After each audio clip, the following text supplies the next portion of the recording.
ከዚህ ባሰኩ ብዙ ነገሮችን አድርገሻል። ጫፉን ትነካውና እኔ ነኝ መጨረሻንም አበላሻው። እኔን ፍቱ ስራ ታቀኛለህ። እንደ ዶሮ ነው ጠብዝሽ የምጥልህ። ጫፉን እንዳትነካው ወንድሜ ነግሬሃለሁ። አሳልፍ ወደዛ።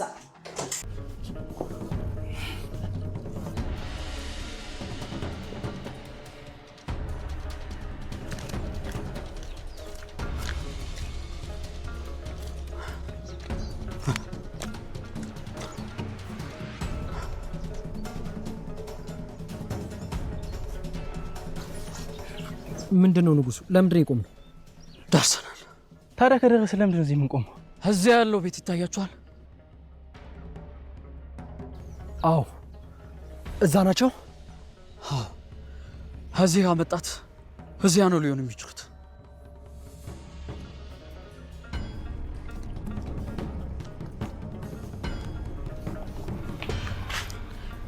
በእናትህ በፈጠረ ተወኝ።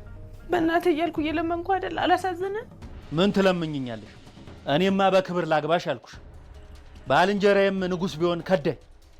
ግድ የለም አልሸሹም፣ ዞር አሉ ነው። በእናትህ በቃ እንዳትነካኝ። ላታመልጭኝ አታሩጭኝ አለ።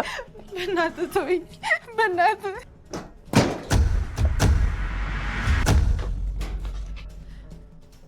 እጅን ከላይ ላይ አንሳንተ ውሻ። በአምላክ እንዴት ብትደፍር ነው የምትነካት? እንዴት ጫፏን ትነካታለህ? በአምላክ በፈጠረ ተረጋጋ።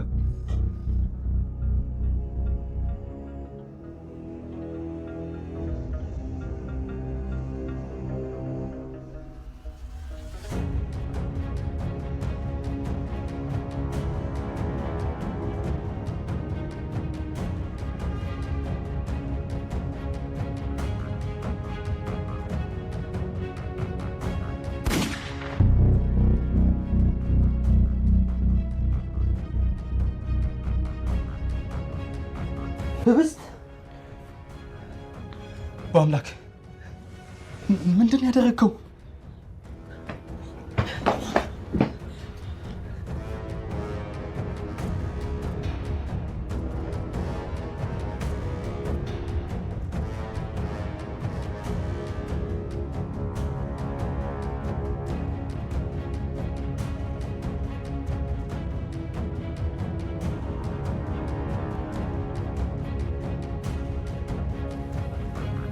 ንጉሴ።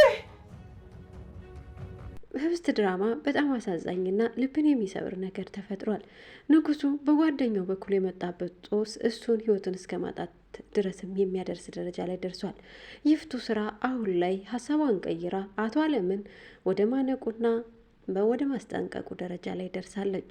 ህብስትም ታስራ የተወሰደችበት ቦታ ላይ ሌላ መከራዎችና ፈተናዎች እየታገሏት ይገኛሉ። ሰላም የትንሽ ቤተሰቦች እንዴት አላችሁ?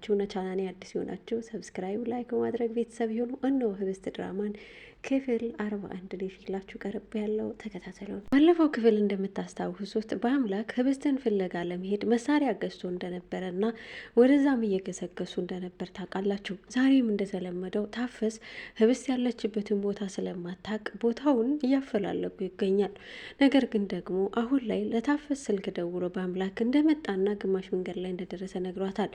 ታፈስም እየተርበተበተች ነገሮች ወደ ከረረ ጸብ እያመሩ እንደሆነ ስለተረዳች ቆይ አሁን መጥቶ ንጉስ ይቀበላቸዋል ብላ ንጉስን ትልክላቸዋለች። ንጉስም ሊቀበላቸው ሄዶ ያገኛቸዋል። በአምላክ አሁን ላይ ህብስትን የነካትን አይደለም ቀና ብሎ ያያትንም ቢኖርም ድፍት አድጎ መጣር ትልቁ የሱ ጀብድ ነው። ታዲያ ህብስት የኔ የልቤ ንግስት ናት ብሎ የሚያስበው ፍቅሩን ግን ያልገለጸላት አሁን ግን ያለችው በሌላ ሰው እጅ ነው። ይህንንም ስለሰማ አራስ ነብር መስሎ መሳሪያ ከሰዎች ተቀብሎ ሄዷል። ይህንን መሳሪያ የተቀበለው ግን ባለማሳቦ ነበርና ባለመሳሪያው ሰው ለዓለም ስልክ ደውሎ ይነግረዋል። ታዲያ ዓለምም ይሄን የሰማ ጊዜ አሳ ጎርጓሪ ዘንዶ ያወጣል እንዲሉ ባለፈውም ክፍል ታስታውሱ ከሆነ አቶ ዓለምን በቢላ እያስፈራራ ነበረ ለመግደል። ታዲያ ይህንን ያስጣለችው ግን ይፍቱ ስራ ነች። ዛሬ ግን መሳሪያ ገዛ የሚባለውን ሲሰማ ዓለም የሚይዘውና የሚጨብጠው ጠፋበት። ታዲያ ስልክ ደውሎም በቃ አስወግደው ነበር ያለው። ይህንን የሰማችው ይፍቱ ስራ ዛሬ ላይ ለወንድሙ ያላት አመለካከት መጥፎ ቢሆንም ግን ደግሞ የእናት ልጅ ነውና መቼም ሊቆርጡበት አይችሉምና ወንድሜን ጫፉን ብትነካው ውርድ ከራሴ ብላም አስፈራርተዋለች። ማስጠንቀቂያም ሰጥተዋለች። አለም ግን በፍጹም እንደዛ አይደለም እኮ ታውቂያለሽ፣ ሁላችንም ሁሉ ጊዜ እኛን ለማነቅ እየታገለ ያለ ሰው ነው፣ እንዴት እንደዚህ ትያለሽ ብሎም ሊያረጋጋት ቢሞክርም ህብቱ ስራ ግን በፍጹም ልትቀበለው አልቻለችም። ምክንያቱም ይህንን ነገር እንዴት ብለህ ታስበዋለህ? ምንም ቢሆን እኮ የእናቴ ልጅ ወንድሜ ደሜ ነው ትለዋለች። ማንም ቢሆን በእናቱ ልጅ መደራደር አያውቅም። የከፋ ቢከፋም የእናት ልጅ የክፉ ቀን ጊዜ ከጎን ይቆማል እንዲሉ አሁን ላይ የፍቱ ስራ ጎኗ የቆመችው ከባሏ ጋር ሳይሆን ከወንድሟ ጎን ነው። ታዲያ ይህንን የሰማው አቶ አለም ግራ በመጋባት ስሜት ሆኖ በዚህ ሰዓት እንዴት ይፍቱ መስማትም አልነበረባትም እያለ ተናዷል። በአምላክም ሲደውልለት በአምላክ ስልክ ሊመልስለት ጭራሽ ፍላጎት አልነበረውም። ያለው አማራጭ አብነት ጋር ደውሎ ያለበትን ቦታ እንዲያሳውቀው ነበር። አብነት ጋርም ደወለለት። አብነትም በተዘዋዋሪ ለሱ የሚሰራ ቢመስልም ነገር ግን ደግሞ አሁን ላይ ከበአምላክ ጎን እንደሆነ ይህን አያውቅም። አለም ደውሎም የት እንዳለ አጣርተህ ንገረኝ ብሎታል። እሱም እሺ ብሎታል። ታዲያ እየገሰገሱ ያሉት ወደነ ታፈስ ቤት ነው። ነገር ግን ታፈስ ስልክ ደውላ አንድ የሚጠቁም ነገር ትነግረዋለች ለንጉሱ።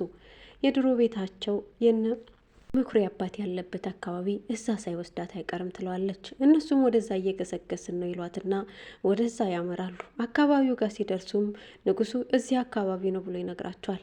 ታዲያ አሁን ላይ ያለውን ሁኔታ ሰው ደውሎ እየነገረው ያለው መኩሪያ ቶሎ ብሎ የሚፈልገውን ነገር ፈጽሞ ልጅቱን የራሱ የግሉ አድርጎ ማግባት ነበር ፍላጎቱ።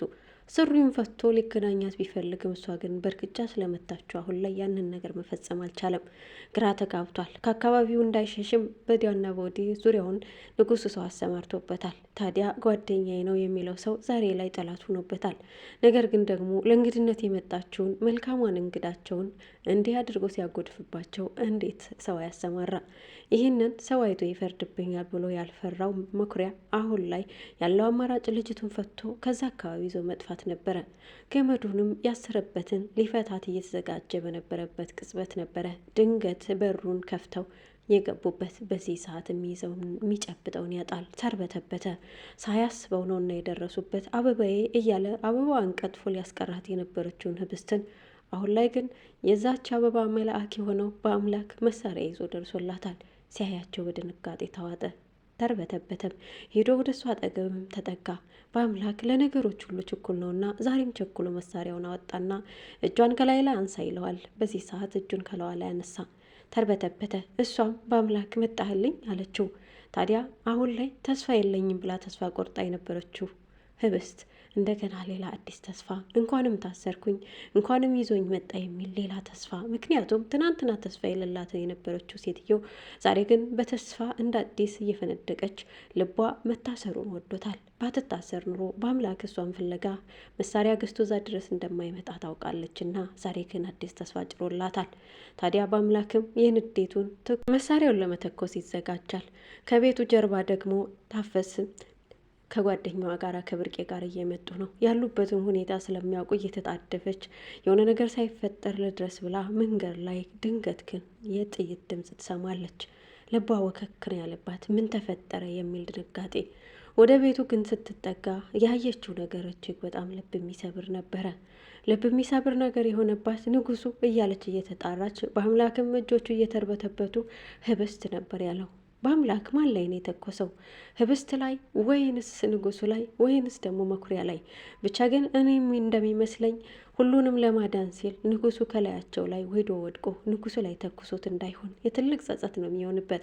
አንደኛ እዚህ ጋር እህቱ ታፈሳለች፣ ሁለተኛ ደግሞ ህብስትን ለማትረፍ ብሎ ይህን ነገር ካደረገው ህብስት ለንጉሱ ያላት አመለካከት ተቀይሮ ወደ ፍቅር እንዳይሆን እጅግ በጣም ያሰጋል።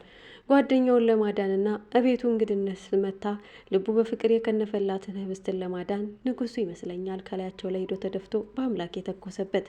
ለማንኛውም በቀጣይ ክፍል የምናይ ይሆናል። እስኪ እናንተን ምልከታ አስቀምጡልኝ። በአምላክ ማን ላይ ነው የተኮሰው? ህብስት ላይ ወይንስ ደግሞ ንጉሱ ወይንስ ደግሞ መኩሪያ ላይ? ብቻ ግን ውስብስብ ያለ ነገር ነው። ብቻ እስኪ እናንተ ኮሜንት ላይ ማን ላይ እንደተኮሰ አስቀምጡልኝ። ሰላማችሁ ብዝት ይበል። ለቻናሌ አዲስ የሆናችሁ ላይክ፣ ሰብስክራይብ ማድረግ ቤተሰብ የሆኑ ሀሳባችሁን ኮሜንት ላይ አስቀምጡልኝ።